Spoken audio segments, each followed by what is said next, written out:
La mission de diffusion du droit international humanitaire est une mission qui découle des conventions de Genève. Dans le cadre de cette diffusion que nous faisons auprès d'un large public, nous avons le public cible des enfants. C'est dans ce cadre qu'a été créé le Limito, qui vise à sensibiliser les enfants au droit international humanitaire. On reprend un jeu qui est très ancien, le jeu de loi qui a plus d'un siècle, pour parler de choses très actuelles. Les enfants sont mis dans le cadre d'un conflit armé, ils sont soldats, ils doivent essayer de faire partir de leur territoire les soldats du pays bêta. Tout au long du jeu, l'intérêt va être de les faire réfléchir sur les notions de dignité, de violence, sur les règles qui peuvent exister dans un conflit armé, mais aussi en général dans la société et de l'utilité de ces règles. On a une participation qui est tout à fait positive. Déjà, ils sont là en nombre, il y a un réel intérêt des écoles pour ces thématiques, pour les enfants. Les enfants restent des enfants et que tous ces jeux de guerre qui sont un peu déshumanisés, ils perdent un peu de leur valeur par rapport à un jeu comme celui-ci, où les enfants sont tous ensemble, où ils coopèrent et où ils vivent à un moment très humain.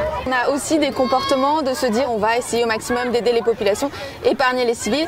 Là, c'est tout le travail de l'animateur d'essayer de les mettre en parallèle avec ce qu'ils se font au quotidien. Si par exemple vous jouiez au foot, est-ce que vous laisseriez le blessé de côté ou est-ce que vous arrêteriez le jeu pour attendre qu'il aille mieux et qu'il soit soigné? Et je crois que comme on le voit derrière, on a des enfants qui sont très motivés. Les enfants entendent ce qui se passe dans les médias, ils sont très sensibles à la guerre, au fait qu'il y ait des victimes, non seulement chez les militaires mais aussi chez les civils. Et ils ont beaucoup de choses à dire sur ce sujet. Il y a des grandes discussions qui se sont engagées en classe. Je pense qu'ils ne s'attendaient pas tellement à voir ça aujourd'hui et voilà. Je pense que ça va être sur le retour où on aura plus d'informations. Ça peut faire un parallèle avec ce qui se passe déjà dans leur petit monde, dans la cour de l'école ou dans notre classe, quand il y a un petit conflit entre eux. Ça peut les aider à réfléchir et à un petit peu régler leur conflit d'une autre façon.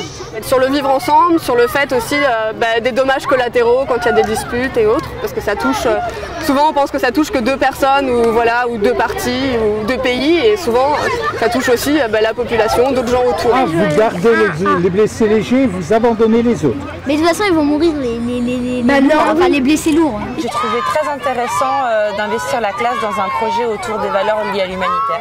La Croix-Rouge, je leur ai expliqué que c'était une organisation qui venait en aide aux victimes de guerre.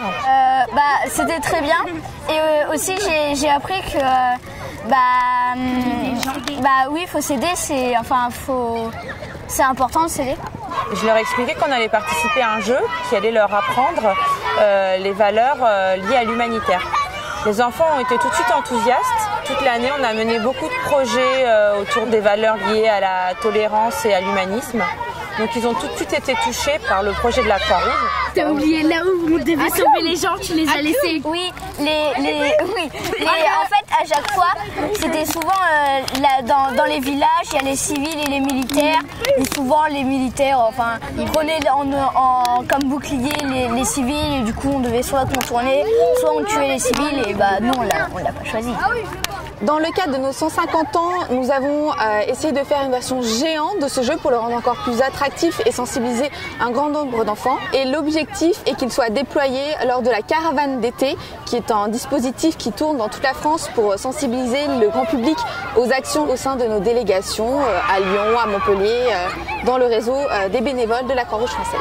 Ce Limito est utilisé dans les écoles, dans sa version restreinte. Donc il y a des animateurs dans le réseau de la Croix-Rouge qui sont formés au droit international humanitaire et à nos outils qui vont mettre en place ce Limito dans les écoles.